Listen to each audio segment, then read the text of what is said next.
a la derecha tienen un dibujo que se los voy a empezar a describir. Las plaquitas amarillas son las placas de un capacitor y obviamente los signos indican que la placa de la izquierda está cargada positiva y la placa de la derecha está cargada negativa. Y lo que se ve como un tubito gris es el cable que conecta al capacitor y obviamente la corriente está entrando desde el lado de la placa positiva y pasa y sale de la placa negativa. Obviamente en el medio del capacitor no tienen una corriente porque o está vacío o tiene un dieléctrico, pero sí tienen un campo eléctrico. Este dibujo que estoy haciendo ahora, no miren todavía las cosas grises, solamente miremos el capacitor, las líneas de campo, las cargas y los cablecitos que conectan los extremos.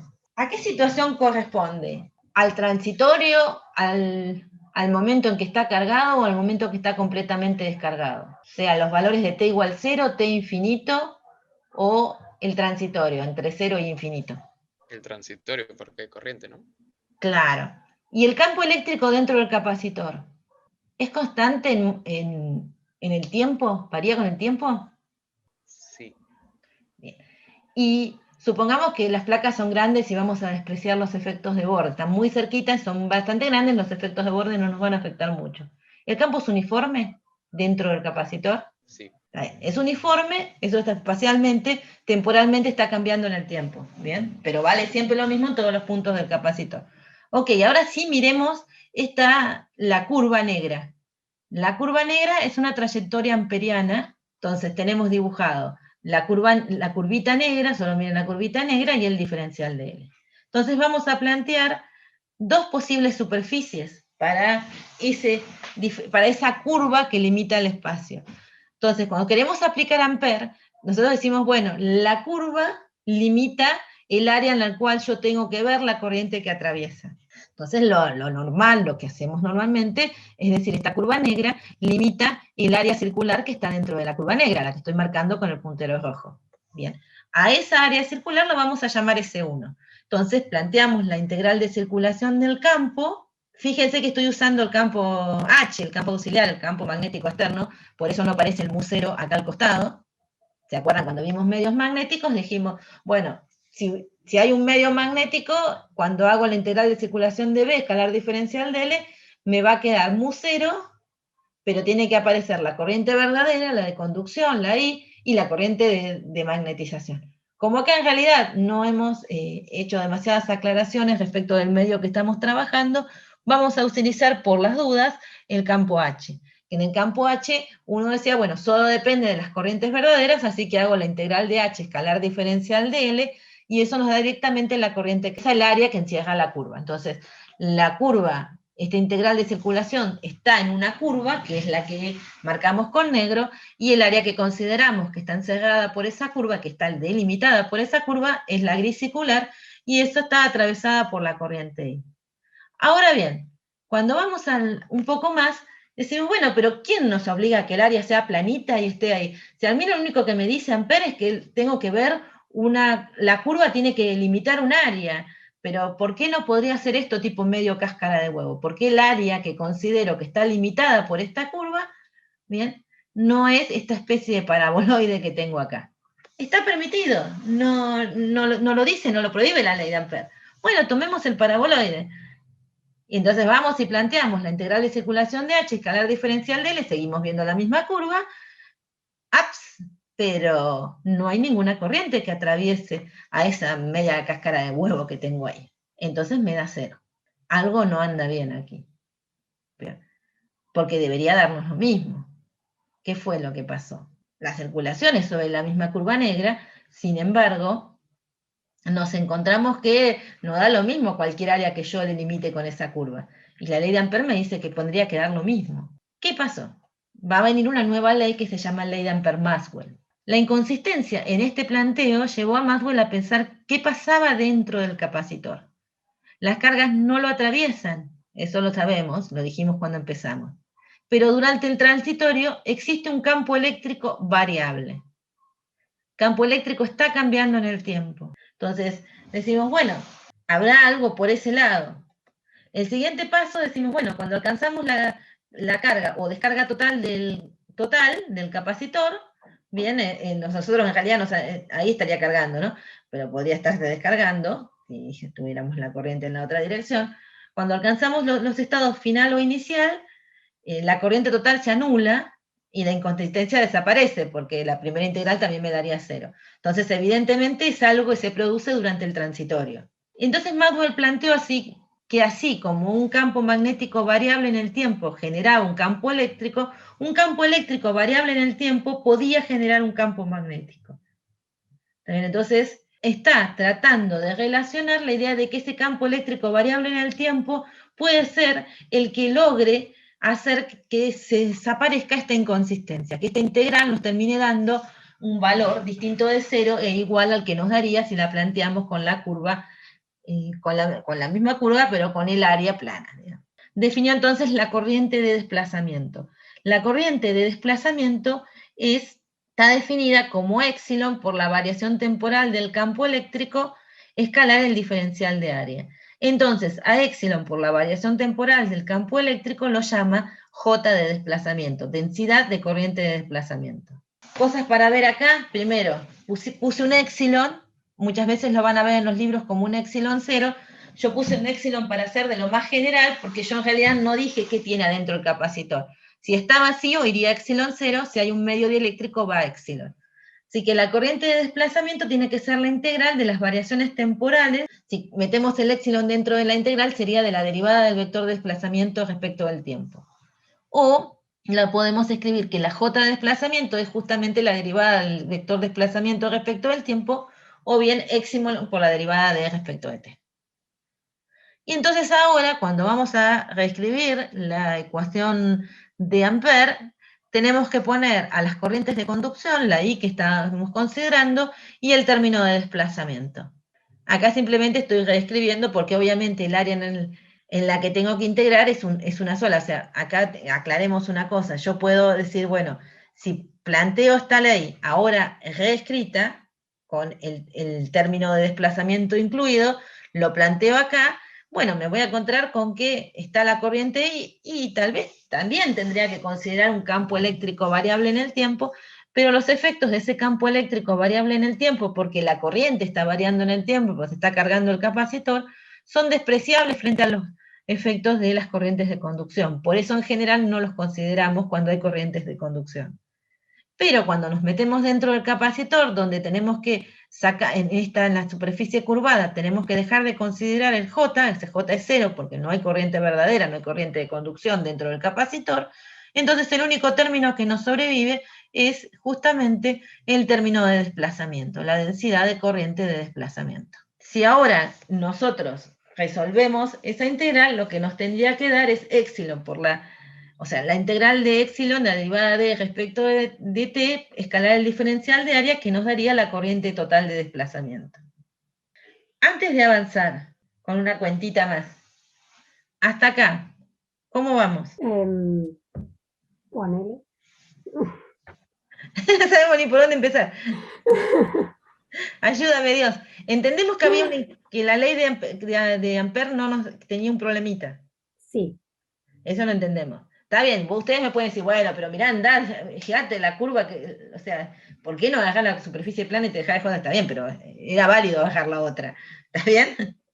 Ahora vamos a ver que es algo más profundo. Esto lo estamos explicando medio como una versión histórica, que es la que siempre toman los libros de física general.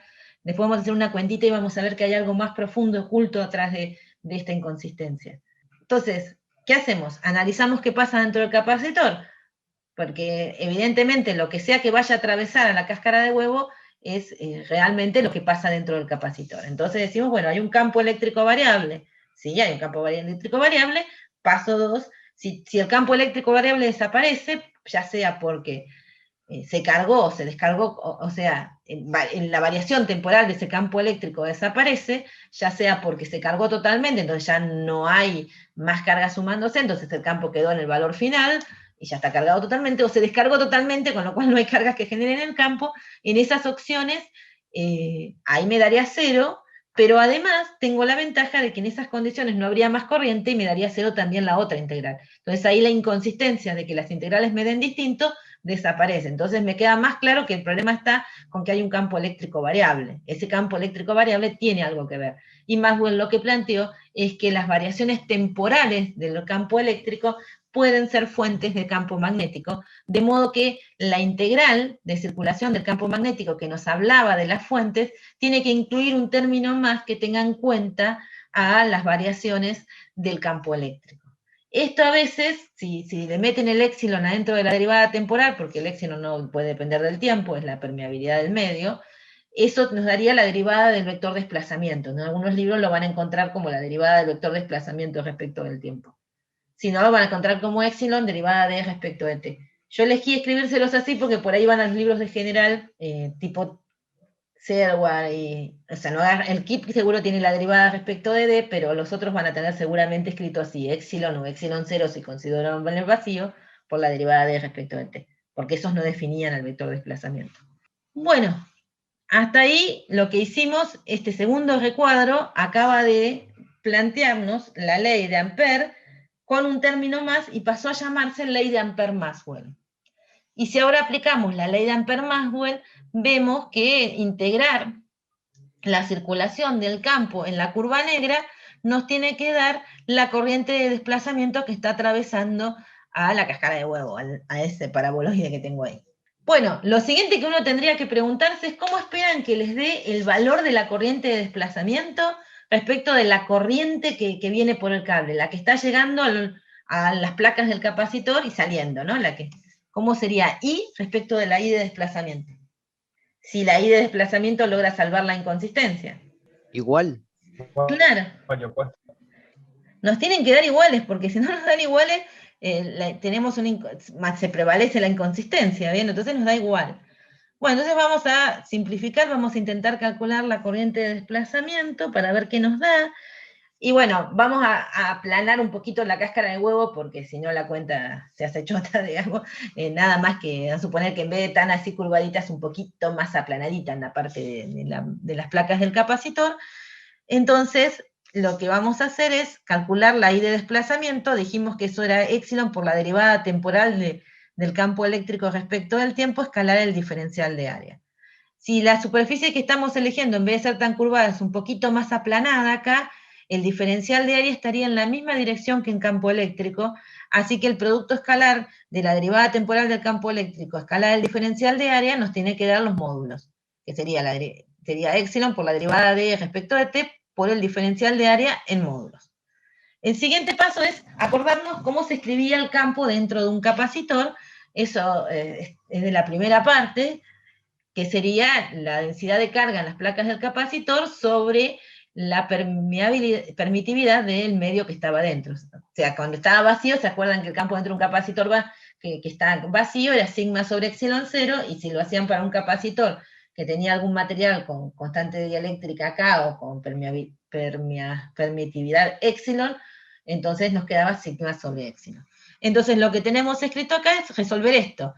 Asumir que la superficie es relativamente plana, de modo que podamos decir que el campo eléctrico y su derivada, por lo tanto, y el diferencial de área son aproximadamente paralelos. Entonces esto lo escribimos como la derivada temporal del campo eléctrico por el diferencial de área sin vector, los módulos, y luego nos recordamos cuánto valía el módulo del campo eléctrico dentro de un capacitor que tenía un medio caracterizado por épsilon. El siguiente paso es que, bueno, el épsilon lo podemos sacar de la derivada, y se simplifica con el épsilon que tenemos al principio. Nos quedaría la derivada de sigma respecto del tiempo, de la densidad de carga respecto del tiempo, por el diferencial de área. Pero la densidad de carga varía con el tiempo, pero no tiene nada que ver, como supusimos al principio, que despreciamos los efectos de borde.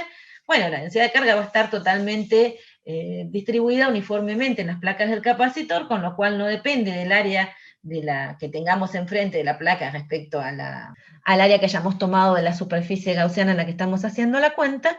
Entonces, perdón, de la superficie en la que estamos integrando la superficie esa que limitada por la amperiana, la que aplanamos un poquito en el extremo. Entonces lo sacamos de la integral. Entonces nos queda la derivada de sigma respecto de t por la integral del diferencial de área, que nos da el área de la superficie, que va a ser el área de las placas porque lo aplanamos bastante. Introducimos el área, que es una constante, dentro de la derivada, pero no me altera en nada, lo estamos reescribiendo, pero sigma por área es la carga, Q de las placas del capacitor. Entonces esto al final nos queda de Q a dt. ¿Me creen que eso da de Q a dt? Sí. Bueno, ¿y de Q a dt qué era? La corriente. La corriente. Entonces, llegamos que la corriente de desplazamiento, que correspondería a todas las líneas de campo eléctrico que van de una placa a la otra, tiene que ser igual a la corriente de conducción. Y hemos salvado la discrepancia o la ambigüedad que tenía la ley de Ampère. ¿Hasta aquí vamos bien? Vamos a ir ahora a ver qué hacemos dentro del capacitor, ya que estamos. Bueno, acá hace un comentario porque dice, en realidad no es una corriente, es una variación temporal del campo eléctrico, pero a los efectos prácticos podemos tratarla como si fuera una corriente. Y si la podemos tratar como si fuera una corriente, nos podemos preguntar si dentro del capacitor puede existir un campo magnético. Tenemos una corriente, existirá un campo magnético dentro del capacitor. Entonces, vamos a usar la ley de Ampère-Maxwell dentro del capacitor. Cuando hacemos la integral de circulación del campo magnético, el H, eso nos tiene que dar la corriente enlazada. La corriente enlazada dentro del capacitor solamente incluye a la corriente de desplazamiento, por eso tenemos la I de desplazamiento enlazada. Entonces vamos a hacer lo que siempre hicimos cuando aplicamos estas leyes. Lo que vamos a suponer que esa corriente, por eso las plaquitas son medias circulares para ayudarnos más, que tenemos como un tubo de corriente, que en realidad son todos los vectores de campo eléctrico variables en el tiempo, y que eso está uniforme, con lo cual tenemos como una corriente de desplazamiento, pero uniformemente distribuida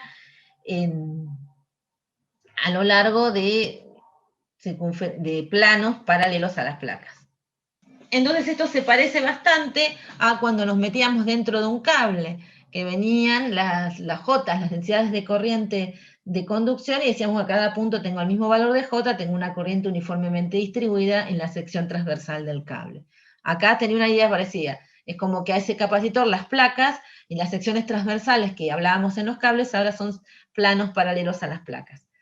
Bueno, entonces si tenemos esas condiciones, tendríamos que pensar que el campo se parece al campo de un alambre, entonces va a tener una simetría tal que es tangente a circunferencias concéntricas con el alambre. Con esa condición, si nosotros tomamos cualquiera de las circunferencias, acá tenemos varias azules, tomamos cualquiera de estas centradas en el alambre, acá sería centradas en el eje del capacitor, entonces decimos que la integral de circulación de H escalar de L, H, ¿te acuerdan que es lo mismo, es paralelo a B, así que va a seguir esas circunferencias, el diferencial de L está sobre las circunferencias concéntricas, supónganse que hagamos esta, el diferencial de L va a circular en la misma dirección que el campo magnético, así que, y sentido, así que H escalar diferencial de L nos quedan los módulos, y H es uniforme sobre cualquier punto de la circunferencia que hemos elegido por la simetría del problema, sale de la integral y nos queda H por la longitud de la curva amperiana que estamos poniendo, que es 2pi por r. Resolvimos el lado izquierdo, vamos por el lado derecho. Tengo que calcular la corriente de desplazamiento, pero acá sería la enlazada, creo, porque estamos usando un área 3. Entonces decimos, bueno, si queremos hacer la corriente de desplazamiento en un área, por ejemplo, de la curva que estaríamos tomando acá, yo tendría que tomar épsilon por la derivada de sigma respecto de t, escalar el diferencial de área. El diferencial de área y la derivada de respecto de t son paralelos, así que era la misma cuenta que hicimos hace un ratito, nos queda épsilon por la derivada de sigma sobre épsilon, que es el campo en el interior del capacitor, respecto del tiempo por el diferencial de área 3. Y eso nos queda el área 3 por la derivada de sigma respecto de t. El área 3 puede ser el área total de las placas, con lo cual la I de desplazamiento sería la total, o un área menor, que es la que encierra las aperianas que tomamos. Entonces la I de desplazamiento es solo una parte de la corriente total de desplazamiento, la que engloba toda el área de las placas.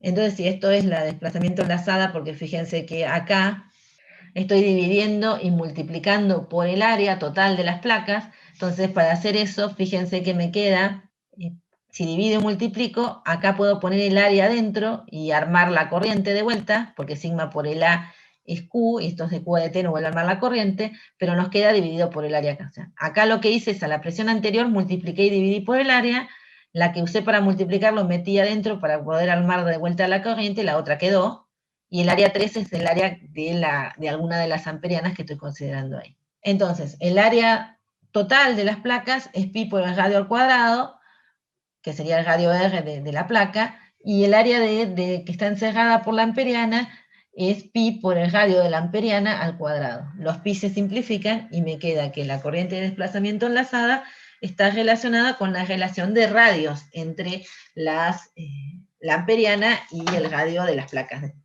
Obviamente, si llegamos hasta una curva que tenga el mismo radio que el radio de las placas, la corriente total enlazada es la corriente total de desplazamiento, ¿no? Porque pongo el radio de las placas acá y me queda la I de desplazamiento, que es la I que teníamos al principio. Bueno, fue muy rápido. Lo que hice en el último paso es tomar esa corriente enlazada y igualarla a la integral de circulación. Entonces de ahí puedo sacar que H es I R cuadrado sobre el radio de las placas al cuadrado sobre 2pi R de la amperiana. Entonces se simplifica un R, por eso les queda un R solo acá. O sea, acá despejé el módulo del campo y luego me volví a aplicar que está en la dirección θ, ¿no? Que es la dirección de tangente. Esto sí, hay un campo dentro del capacitor y lo tratamos como hubiéramos tratado si tuviéramos una corriente que está atravesando de placa a placa del capacitor en forma uniforme. Esto era lo mismo que nos daba el campo dentro de un alambre, por el que pasaba una densidad uniforme de corriente. ¿Se acuerdan de eso? Sí, sí. Bueno, fuera del capacitor, R es mayor que el radio de las placas, así que la corriente que tengo que integrar es hasta el radio de las placas, con lo cual vuelvo a obtener el campo que correspondía a un alambre. Fuera es como si tuviéramos el campo de un alambre. Y en el alambre infinito, ¿no? Estamos haciendo esa aproximación. Fíjense que otra cosa interesante es que, para darse cuenta, es que no está el musero en estas expresiones porque estoy trabajando con H. Bien.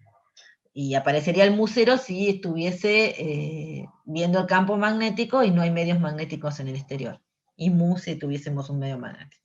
Bueno, y acá está la aclaración que les hice hace un ratito de que si tenemos ambas corrientes, o sea, si tenemos que, en una región en la que ponemos un campo eléctrico variable en el tiempo y además una corriente de conducción justo en ese medio, bueno, entonces si tenemos las dos corrientes, en general la corriente de conducción el término es mucho mayor que el de desplazamiento, así que normalmente se desprecia el término de desplazamiento. No sé si ahora este año la tiene la guía, cuando yo era JTP, esta materia hace mucho tiempo, había una cuenta que le daba muchísimos órdenes de magnitud más chico al término de desplazamiento respecto al de conducción. Entonces, en general, uno se quedaba con el de conducción. Eso sería un caso en que tuvieran que considerar los dos, que tienen un medio conductor y un campo variable en el tiempo.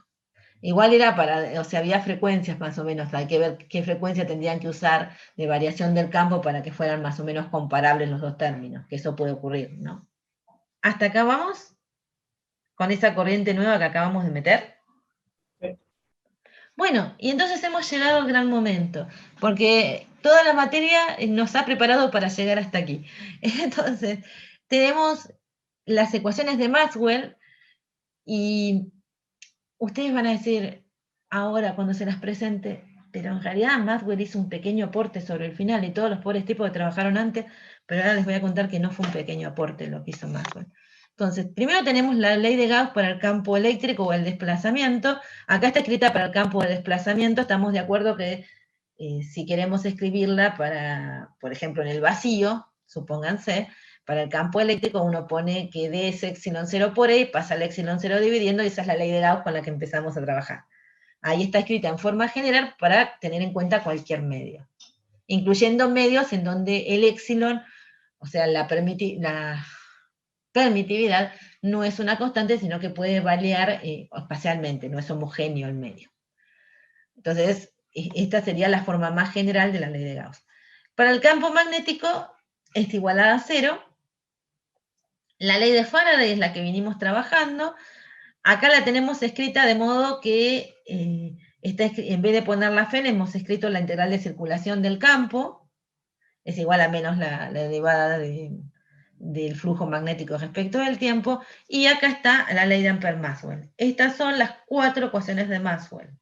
Pero uno de los primeros aportes al agregar ese término es que tienen un cierto grado de simetría, porque fíjense que variaciones temporales del campo magnético son fuentes del campo eléctrico y variaciones temporales del campo eléctrico son fuentes del campo magnético.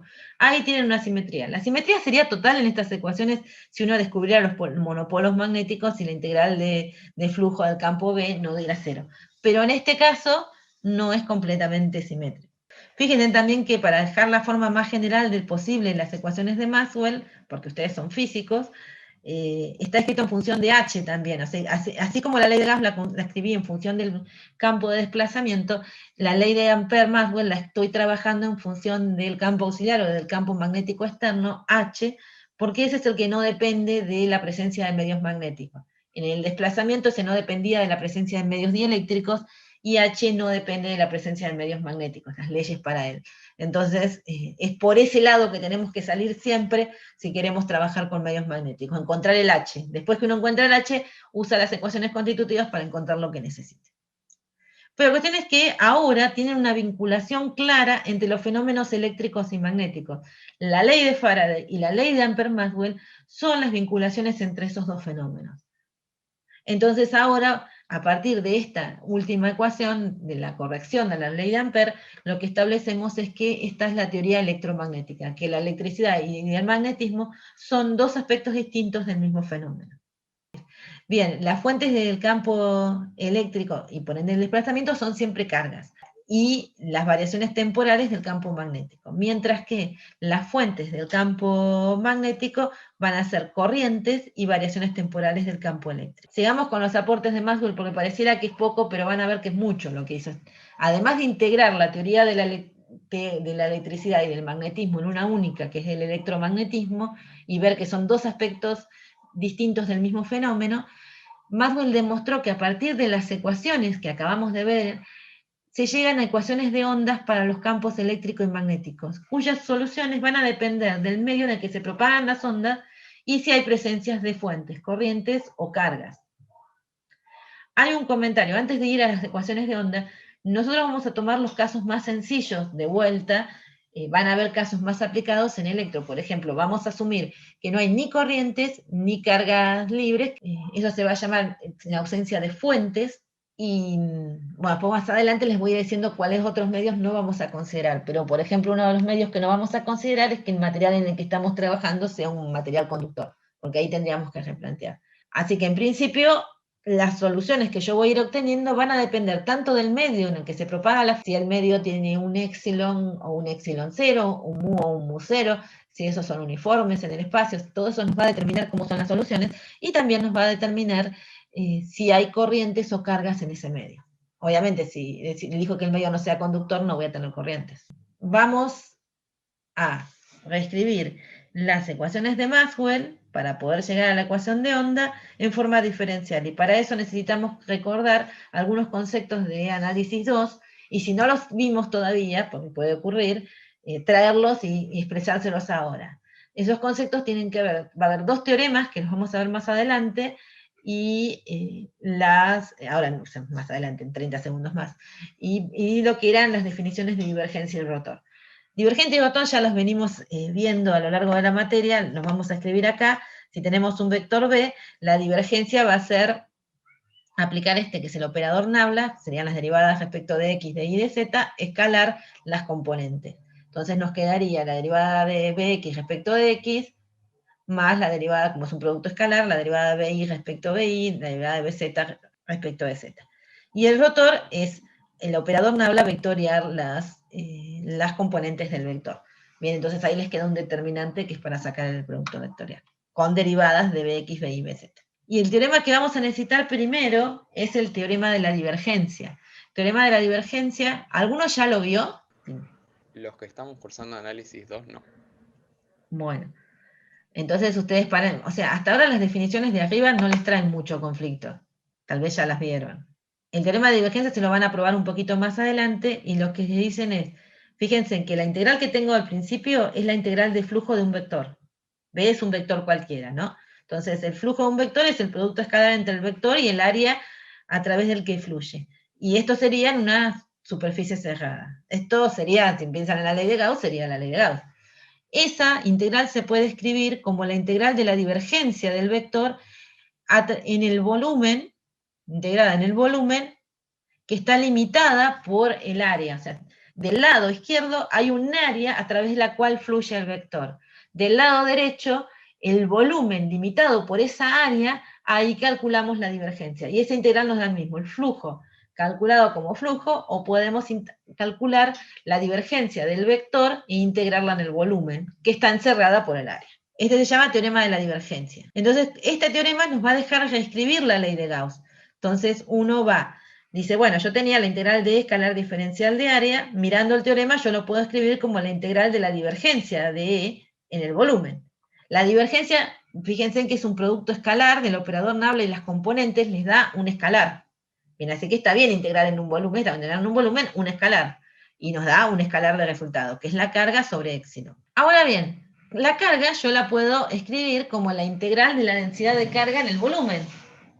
O sea, en el mismo volumen, porque esa sería la carga, acá la segunda parte era lo que hacíamos antes, la carga encerrada por la gaussiana. La carga encerrada por la gaussiana tiene un área dada que encierra un volumen, y en ese volumen tengo que ver cuánta carga tengo. Así que Q la escribo como la integral de ρ diferencial de volumen, bueno, y el épsilon lo puedo meter dentro de la integral, no me molesta. Pero, como el volumen en el que voy a integrar la divergencia es el volumen que limita el área en el cual estoy calculando el flujo, y el volumen en el que calculo la carga que tengo encerrada es el volumen que está limitado, el área en el que quiero calcular el flujo, las integrales estas son sobre el mismo volumen. Si son iguales, tienen que ser iguales los argumentos. Entonces, la divergencia de E nos da ρ sobre éxilon. En el vacío sería ρ sobre éxilon 0. Entonces, esta es, sin mirar el medio, ¿no? A la izquierda la ley de Gauss en forma integral, y a la derecha la ley de Gauss en forma diferencial. Bien, porque acá esta divergencia de E es la derivada de la componente x de E respecto de x, más la derivada de la componente y de E respecto de y, más la derivada de la componente z de E respecto de z. Tengan en cuenta que lo estoy haciendo todo en cartesiana. Si uno se cambiara a los otros sistemas de coordenadas, las expresiones son un poquito más complejas porque esos vectores no están fijos en el espacio, ¿bien? Entonces, en análisis seguro las van a calcular, si no las buscan en un libro, si las tuvieron que usar conmigo. Calculo que no, que hacemos todo en cartesianas en este punto. Bueno, y después hacemos la misma lógica con la integral de flujo del campo B, pero acá nos da igualada a 0, con lo cual nos queda que la divergencia del campo magnético es 0. Bueno, hemos transformado las leyes de Gauss para el campo eléctrico y magnético en forma diferencial. La llevamos de integral a diferencial. Acá fíjense que si yo paso el éxilon multiplicando y lo meto dentro es la divergencia de D. ¿Bien? Escribirlo de esta forma, este lado, asume que el éxilon no depende de las coordenadas. Bueno, vamos a seguir con las ecuaciones de Maxwell, pero vamos a reescribir las otras dos, si quieren. Bueno, para eso hay otro teorema que seguramente los que están haciendo análisis tampoco vieron, porque si no vieron el de la divergencia, tampoco vieron el de Stokes. El de Stokes lo que les dice es que la integral de circulación de un campo, de un vector, tiene que ser igual, la pueden calcular como la integral del rotor de ese vector escalar diferencial de área. La integral de este rotor del campo vectorial escalar diferencial de área. Entonces es simplemente yo puedo escribir así la integral como la circulación o como la integral del rotor. Y nuevamente, el diferencial de L delimita una curva, es una curva que delimita esta área. Entonces el área en el que yo tengo que calcular esa integral del rotor tiene que ser la que está delimitada por la curva del lado izquierdo. Y obviamente el rotor es un vector, por eso ahí todavía se conserva el producto escalar. Entonces vamos por la ley de Faraday. La ley de Faraday, ¿se acuerdan que era la circulación de escalar diferencial de L es igual a menos la derivada del flujo respecto del tiempo? El siguiente paso es reescribir la integral de circulación de escalar diferencial de L usando esta expresión como la integral del rotor de escalar diferencial de área. Y de este lado, lo que hacemos es suponer que el área no es variable, que si no agregaríamos un término, sino que las variaciones se producen nada más que por variaciones del campo magnético temporales, o sea, el área no varía en el tiempo, entonces puedo intercambiar la integral con la derivada y llego a la expresión que está a la derecha. Como las áreas en las que estoy calculando son las mismas, son las delimitadas por la curva diferencial de L, entonces lo que me tienen que quedar igual son los integrandos. Entonces llego a la expresión de la ley de Faraday en forma diferencial, que dice que el rotor del campo eléctrico es menos la derivada del campo magnético respecto del tiempo.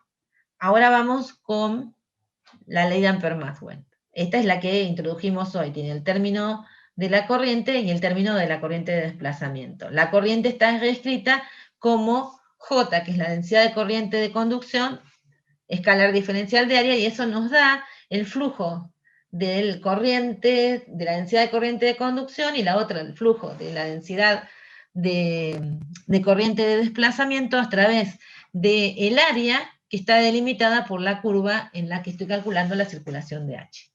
Bueno, escribo el lado izquierdo de la misma manera que lo hice antes, así que me queda la integral del rotor del campo H escalar diferencial de área, y en el caso del lado derecho lo que hago es reagrupar porque estoy integrando en las mismas áreas. Como los diferenciales de áreas, el área donde estoy realizando la integración, son los mismos en el lado derecho que izquierdo, porque son los limitados por la curva que estoy tomando la circulación de H, entonces al ser iguales estas integrales me dicen que los argumentos tienen que ser iguales. Entonces el rotor del campo H es J por epsilon la derivada de respecto de t. Y acá viene otro de los aportes de Maxwell en el camino, que todavía no llegamos a la ecuación de onda, porque acá lo único que logré hacer hasta el momento es reescribir las leyes, las 4 ecuaciones de Maxwell en forma diferencial, pero esto me va a dejar escribir el porqué de ese término de desplazamiento, la importancia que tiene ese término de desplazamiento, aparte de vincular, de integrar la teoría, ¿qué otra cosa aparece? Entonces veamos la conservación de la carga, que va a tener que ver con ese término de desplazamiento.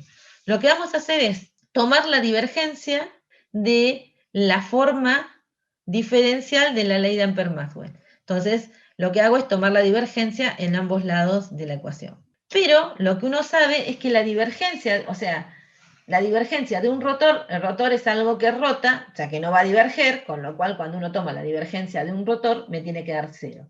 Eso quiere decir que la divergencia de esta expresión, que es J más epsilon derivada de respecto de t, tiene que ser 0. Entonces, la divergencia de esta expresión va a ser la divergencia de J más la divergencia de E por la derivada temporal del campo eléctrico. Ahora, si yo introduzco el epsilon, acá me queda epsilon por E, e intercambio, hice varios pasos a la vez, en un paso. Primero metí el epsilon dentro de la derivada temporal y luego intercambié la derivada temporal con la divergencia. Yo puedo, si quieren, hasta lo puedo meter dentro de la divergencia D porque es una constante, para poder hacer el intercambio entre la divergencia y la derivada temporal. Y el siguiente paso es darme cuenta que epsilon por la divergencia de E es ρ, o sea, es lo que habíamos escrito antes. Dijimos que la divergencia del campo eléctrico era la densidad volumétrica de carga sobre epsilon. Así que, si paso a epsilon multiplicando epsilon por la divergencia del campo eléctrico, me da la densidad volumétrica de carga. Y esto nos está diciendo que la divergencia de la corriente más la variación temporal de la densidad de carga me tiene que dar 0. A esta ecuación se la conoce como ecuación de continuidad. Y lo que nos dice es que si la corriente diverge o converge a un punto en una región, esa región, acá debería haber una coma, es una fuente o sumidero de carga. Es decir, su carga varía en el tiempo. El término de desplazamiento asegura la conservación de la carga. Porque el aporte de ese término de desplazamiento es asegurar la conservación de la carga. La ley de Ampère no aseguraba la conservación de la carga. ¿Se entendió el último pedacito? Son muchas cuentas para llegar a una expresión que me dé 0. Sí, se entiende. Buenísimo. Entonces, ya tenemos 2 aportes fundamentales. Se integró la teoría de la electricidad y magnetismo, aseguró que se cumpliera una ley fundamental, que se conserve la carga, la ley de Ampère-Maxwell, la ley de Ampère no conservaba la carga. Bien, si no tenemos ese término, decimos que la divergencia de J es 0, y bueno, decir, bueno, está bien, sí, la corriente no diverge, pero algunas veces sí diverge, está bien, algunas veces sí. ¿Y qué pasa cuando divergen? Tiene que haber variaciones temporales de carga. Eso nos dice la ecuación de continuidad. No cumplía la ecuación de continuidad. Fíjense que si pensamos en lo que venimos aprendiendo hasta ahora, uno podría decir, bueno, arranquemos al principio. Decimos, bueno, al principio, electrostática. J no existía, no había cargas en movimiento. Bien, la divergencia de J es idénticamente 0. Bien, entonces no había variación de cargas en el tiempo. Las cargas que habían en una dada región eran ρ o nada, sería un valor de densidad de carga dada, y eso no cambiaba en el tiempo porque no había corrientes. Luego pasamos a condiciones en las que J circulaba, pero no divergía de puntos. Bien. Entonces, de vuelta, la divergencia de J es 0, no se nos acumulaban cargas. Bien.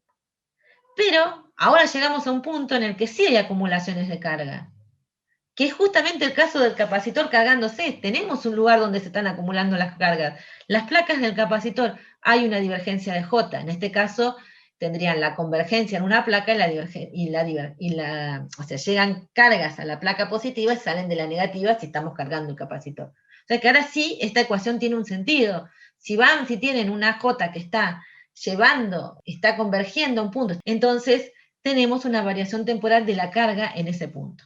A ver, quiero mirar donde si diverge de un punto, esa región es una fuente, que también perdemos carga. Y si converge al punto, esa región es un sumidero. Estamos entregando carga. ¿Avanzo? Vamos a llegar a las ecuaciones ahora sí tengo todo para lograr llegar a las ecuaciones de onda. Pero voy a hacer un caso en particular de esas ecuaciones, pues les dije que iba a estar en el caso más sencillo. El caso particular es ecuaciones de Maxwell en el vacío y en ausencia de fuentes.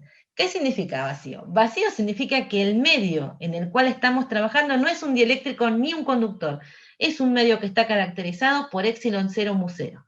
Bien, entonces epsilon 0 mu 0 son la permeabilidad y la permitividad del vacío. O sea que si yo tengo un medio, por ejemplo el aire, y lo caracterizo por epsilon 0 mu 0, también estoy pensando en el mismo comportamiento, puedo aplicar lo que estoy haciendo. Ausencia de fuentes es claramente cargas cero, cargas en exceso cero de alguna de los dos signos, y corrientes nulas. En el caso de cargas cero, las dos ecuaciones que corresponden a las leyes de Gauss escritas en forma diferencial quedan igualadas a cero. Una ya era igualada a cero y la otra porque Q es cero. La de Faraday no cambia, pero la de Ampère-Maxwell, que tenía que ver con el rotor de B, en realidad tenía que ver con el rotor de H y no me aparecía el mu cero, pero acabo de multiplicar ambos lados por mu cero para que me dé el rotor de B, ¿no? Entonces el rotor de, porque me voy a quedar con B en este caso. Estoy en el vacío, no necesito estar arrastrando el H.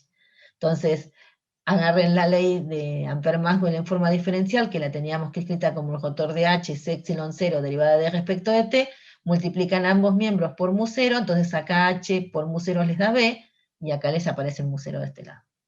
Entonces, y obviamente, como acá tendría que haber un término más que es mu 0 por la corriente de conducción, pero como la corriente de conducción es 0, ese término no aparece. Vamos a aplicar el rotor a la ley de Faraday, así que hacemos el rotor del campo eléctrico es el rotor menos la derivada temporal del campo magnético. Acá es una identidad que es, o sea, cuando vean, tal vez ya lo hicieron o tal vez lo estén por hacer en análisis. Cuando ven estos operadores siempre les hacen demostrar un montón de identidades, de aplicar el rotor del rotor y llegar a las expresiones. Bueno, esta es una de las tantas que dice que el rotor de un campo vectorial les tiene que dar el gradiente de la divergencia de ese campo menos el laplaciano. El laplaciano, ¿se acuerdan que es la suma de las derivadas, en este caso en x y z segundas, ¿no? Las derivadas segundas. Entonces, haciendo esa cuenta, aplicando esta identidad, pero al campo eléctrico, nos queda que el rotor del campo eléctrico es el gradiente de la divergencia del campo eléctrico menos el laplaciano del campo eléctrico. Y eso, ahora metí el rotor dentro de la derivada temporal, intercambié la parte de las derivadas espaciales respecto de las temporales, entonces esto me queda la derivada temporal del rotor del campo magnético. Ahora, este término, el primero, ¿cuánto da? el primer término del primer miembro. ¿Cero? Puede ser. Cero por ley de Gauss, ¿bien? Por la ley de Gauss en forma diferencial. Entonces, ¿qué nos queda? Bueno, nos quedaría menos el laplaciano al cuadrado, menos la derivada del rotor de B respecto al tiempo. Los menos los simplificamos, y el siguiente paso es reemplazar el rotor de B por su expresión, por la ley de Ampère-Maxwell. Entonces, el rotor de B lo puedo escribir como mu0, epsilon 0, por la derivada temporal del campo eléctrico. Cuando lo reemplazo acá, me queda, acuérdense que los signos menos ya los simplificamos, esto nos dio 0, los signos menos los simplificamos, entonces nos queda de este lado la derivada de mu0, epsilon 0, derivada de respecto de t. Entonces, mu0, epsilon 0 salen porque son constantes, y nos queda la derivada segunda del campo respecto del tiempo. Entonces, el laplaciano, por más que tal vez no lo hayan visto todavía, pero es una derivada espacial segunda. La derivada segunda de esta expresión respecto de x, respecto de y, respecto de z sumado. O sea que son las derivadas de las componentes respecto de cada una de las direcciones, si estamos en cartesianas, ¿no? Obviamente. Pero es una derivada espacial. Y del otro lado tenemos una derivada temporal. Esta es la ecuación de onda en 3 dimensiones para el campo eléctrico. Y si hacen las mismas cuentas, pero ahora partiendo de Ampère-Maxwell, haciendo el rotor del rotor en Ampère-Maxwell, van a llegar, que eso os puedo dejar para que practiquen, porque yo les hice la del campo eléctrico, pueden jugar ustedes con la del campo magnético, van a llegar a una expresión idéntica para el campo magnético, que también es una ecuación de onda. Entonces, el segundo aporte de Maxwell, el tercero ya a esta altura, es que los campos eléctrico y magnético se están comportando como ondas. Las soluciones son ondas con velocidad de propagación. Las soluciones de esta ecuación van a ser ecuaciones de onda. La velocidad de propagación va a estar relacionado con este epsilon 0 mu 0, es 1 sobre la raíz cuadrada de lo que acompaña a la derivada segunda. Esto pueden agarrar una analogía cuando vieron ondas mecánicas que también tenían una derivada segunda espacial y una derivada segunda temporal, y lo que acompañaba a la derivada temporal lo podían relacionar como o sea, 1 sobre la raíz de eso era la velocidad de propagación. Eso eran las ondas mecánicas que vieron en General 2. Bueno, acá estamos haciendo lo mismo, llegamos a ecuaciones de onda, están en 3D, creo que en General 2 las terminaron usando solamente en una dimensión, y igual ahora cuando las empecemos a trabajar estas se van a dar cuenta que son ondas, no se preocupen. Entonces, esta sería la velocidad de propagación, pero algo muy interesante es que cuando Maxwell hizo las cuentas de cuánto le daba 1 sobre la raíz de epsilon 0 mu 0, y lo comparó, o sea, le dio 3 por 10 a la octava metros por segundo, en realidad esto es así. En ese momento, cuando Maxwell hizo toda esta teoría, había estimaciones, distintas estimaciones de epsilon 0 y mu 0.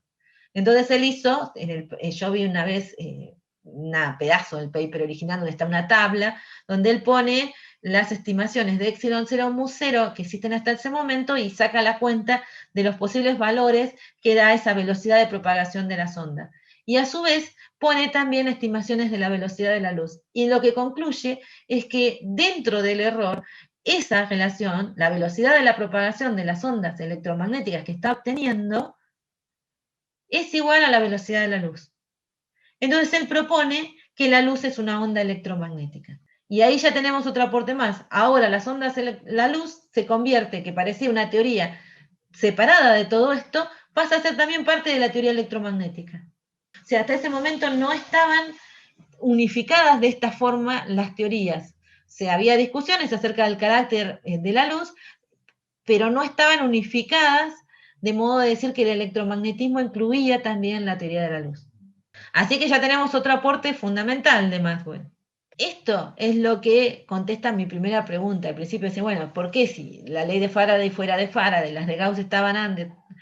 ¿Por qué cuando estaba la de Ampère, y viene Maxwell, le pone un término para escribir qué pasaba en un capacitor, y al final terminamos llamando a las 4 ecuaciones de Maxwell, justamente porque él las integró? Él integró la teoría de la luz, él logró establecer la teoría electromagnética. Entonces, su aporte fue muy importante. Bueno, entonces vamos a seguir con analizar las soluciones de las ecuaciones. las ecuaciones de onda, como las que tenemos para el campo eléctrico y magnético, admiten soluciones que se llaman ondas planas. Vamos a describir todo lo que podamos de esas soluciones. Creo que mucho tiempo no me queda, veremos hasta dónde llego. Pero bueno, las soluciones son de la forma una amplitud recuerdan que las ondas eran, ¿se acuerdan? Una amplitud por el seno de K, que era la dirección de propagación, por la variable en la que estaba propagándose, menos omega t más un cierto desfasaje. Yo acá ya he escrito los desfasajes como si fueran los mismos, pero a priori yo no sabría si son los mismos el desfasaje del campo eléctrico respecto del campo magnético. ¿Eso que me significaría que son los mismos? Sí, que el campo eléctrico y el campo magnético van en fase, que ambos están al mismo valor de máximo, mínimo, intermedio al mismo tiempo. Y si tienen un desfasaje distinto, puede ocurrir que no estén en fase. Van a haber casos en los que ven casos en los que el campo eléctrico no está en fase con el campo magnético, pero ya los van a ver en electro, cuando vayan a medios conductores. Para lo que vamos a analizar nosotros van a estar en fase en los campos. Pero lo vamos a probar que eso es cierto. Acá, en lugar de poner kx, que sería, por ejemplo, tiene un vector, un número de onda, 2pi sobre lambda, sacar la longitud de onda, y x sería la dirección de propagación de la onda, ponemos k escalar r. Eso quiere decir que k es el vector que marca la dirección en la que está desplazándose, viajando la onda, y r es la coordenada del punto. Entonces hacemos el producto escalar con el vector posición del punto, y k nos va a dar la dirección nos va a dar ese k por x si la onda se propagara en la dirección del eje x. Si tuviéramos un vector de onda que vale 2pi sobre lambda en la dirección de y, por ejemplo, cuando hacemos el producto escalar con x y z, nos va a dar k escalar x. ¿Está bien? Eso lo estamos dejando en forma más general. Y después vamos a ver por qué les llamamos ondas planas a estas ondas. Las amplitudes son vectoriales en este caso. ¿Por qué? Porque tengo que decir en qué dirección está apuntando el campo eléctrico y en qué dirección está apuntando el campo magnético. O sea que lo que oscilan en estas ondas son los campos, y los campos son vectores. Así que las soluciones tienen que ser vectores de esas ecuaciones. Pero que son ondulatorios. Se analizó la variación espacial. Vamos a tratar de recordar elementos de cosas que sabíamos de las ondas. ¿Qué hago si analizo la variación espacial? De alguna forma si yo pudiera hacerlo, me paro, agarro una cámara, saco una foto de la onda y veo la onda en un dado tiempo. En un dado tiempo la onda es así. Entonces, si estoy mirando, fijando el tiempo, vamos a suponer, lo pongo t igual a 0, saqué la foto, veo la onda. La distancia entre dos puntos de igual fase, en este caso están marcados los máximos, me determinan la longitud espacial de la onda, que se llama lambda. Bien, y la amplitud, bueno, es el valor del módulo de 0. Bueno, ahí tienen que lambda es la distancia entre puntos de igual fase. Igual fase significan, bueno, no phi, sino todo lo que está acá adentro. Bien, igual argumento de la función. Vamos a tachar esto que está mal. Aclaración que oscurece. Acá acabamos de hablar del vector de onda, porque escribimos al vector, no escribimos a la onda como k por x y decíamos, bueno, la onda se propaga en x, sino que hablamos del vector de onda k, para hacer este producto escalar y dar en qué dirección se propaga. El módulo del vector de onda es 2pi sobre lambda, sigue siendo lo mismo que cuando veíamos ondas mecánicas, que estaba relacionado, lo que acompañaba a la dirección en la que se propagaba la onda, estaba relacionado con la longitud de onda. Y bueno, la dirección es la dirección de propagación. Y las amplitudes van a ser E0, B0, que después vamos a ver que hay relaciones entre ellas. Si ahora lo que hacemos, en lugar de sacar la foto y mirar en un instante inicial, nos paramos en un punto y vamos viendo qué le pasa a la onda, o sea, nos paramos acá y vamos tomando las medidas, por ejemplo, del campo eléctrico o del campo magnético, decimos, bueno, en función del tiempo estamos midiendo cómo varía el campo eléctrico en nuestra posición. Vamos a tener un gráfico parecido, pero ahora la distancia entre dos puntos de igual fase se va a llamar periodo. ¿Sí? Va a ser el tiempo que lleva, por ejemplo, si yo veo un máximo, el tiempo hasta que vuelva a llegar el nuevo máximo es el periodo. Mientras que espacialmente, de un máximo al mismo tiempo, otro máximo es la longitud de onda. Y la amplitud obviamente es la misma paradoja. Entonces el periodo es el tiempo para una oscilación completa, la frecuencia es número de periodos por unidad de tiempo, así que la frecuencia es 1 sobre el periodo, y eso lo podemos relacionar con la frecuencia omega que aparece en las soluciones sobre 2pi. Y acá nos encontramos con que sí, la luz era una onda, pero no es el único tipo de ondas electromagnéticas, sino que en realidad tenemos todo un espectro de ondas electromagnéticas, está representado acá. Arriba lo tenemos en función de la frecuencia, acá dice nu, pero en realidad para nosotros la acabamos de llamar f. Bueno, arriba tenemos en función de la frecuencia, que está en hertz, f, y abajo tenemos en función de la longitud de onda.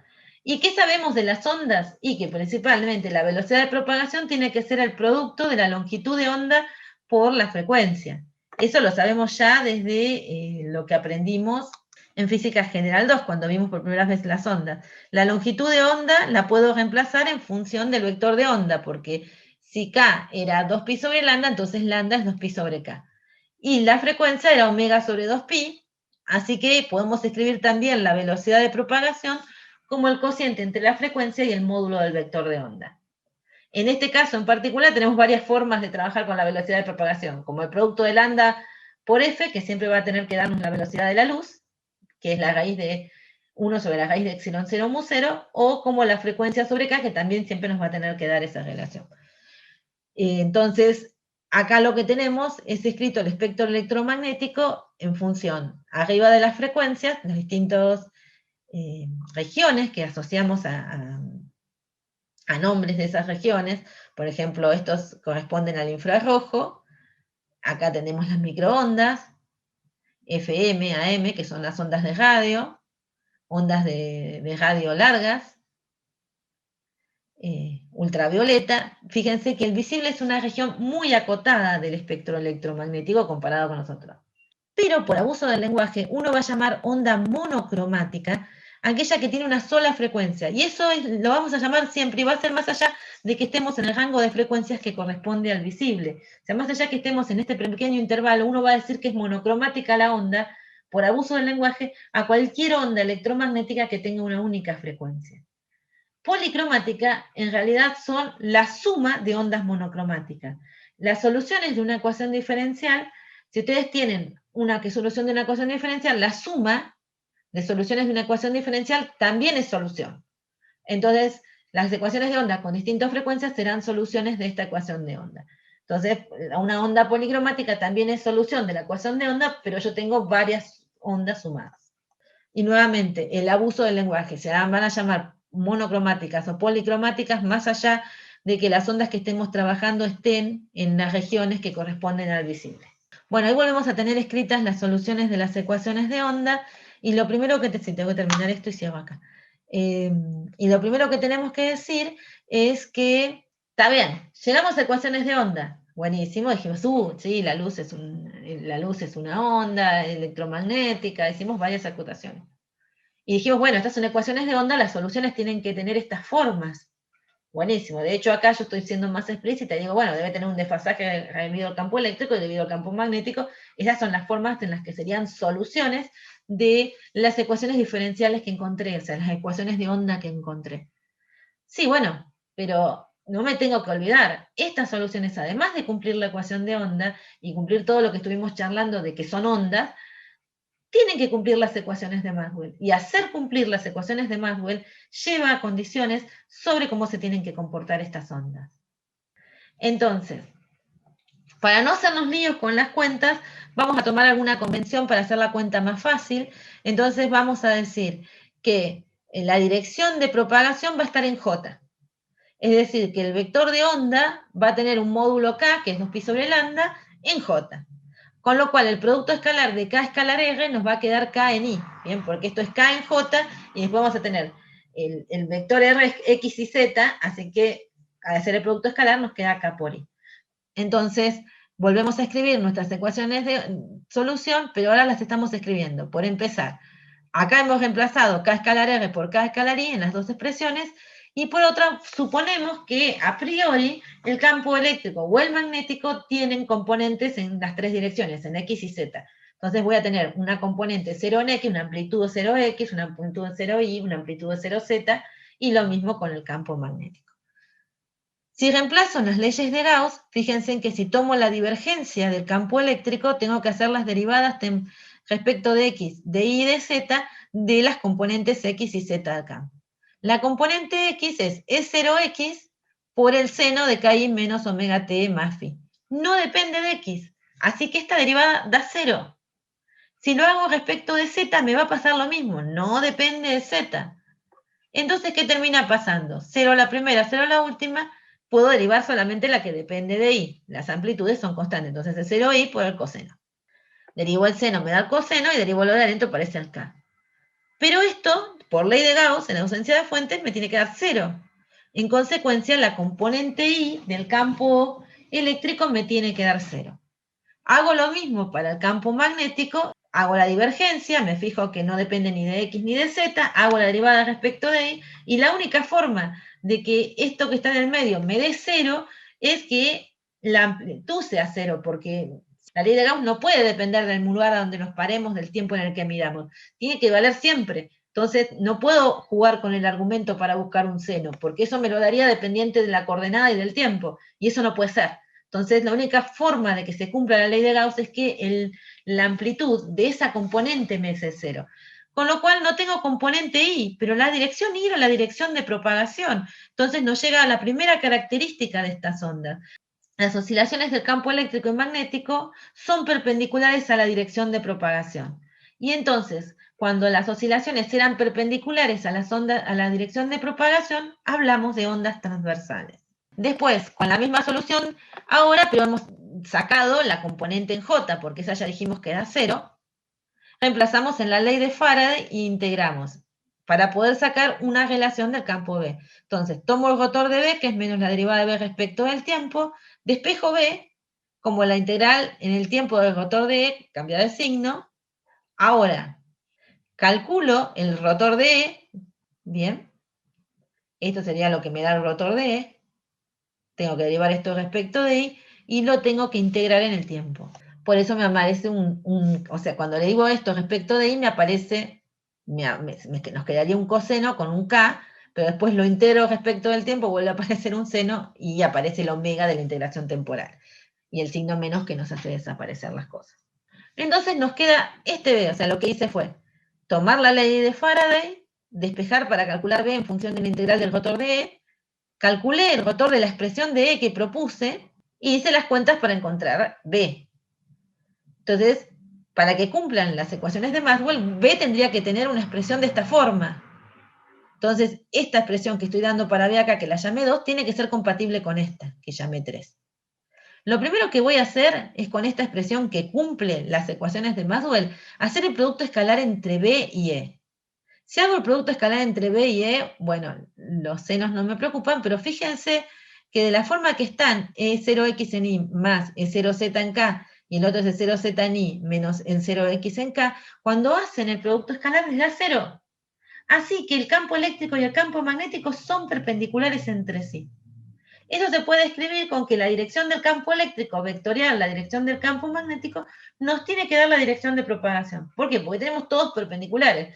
El campo eléctrico y magnético eran perpendiculares entre sí, pero además perpendiculares con la dirección de propagación. Así que los productos vectoriales entre ellos tienen que dar el otro, ¿bien? Entonces el producto vectorial de E y B nos tiene que dar la dirección de propagación. Si ahora comparamos la expresión 2 con la expresión 3, lo que vemos es que la parte del seno, que determina la parte de fase, ¿sí? O sea, si uno lo mira, tiene la misma I, tiene la misma omega, sería en un mismo punto con el mismo tiempo, la diferencia entre estas dos expresiones serían las fases, las diferencias de fases de estas phi B y phi epsilon. Bueno, tienen que ser iguales, porque las dos expresiones tienen que decir lo mismo. Y además, pueden encontrar, si sacan el módulo de esta expresión, y el módulo de esto, que los módulos del campo eléctrico y del campo magnético están relacionados a través de la velocidad de la luz.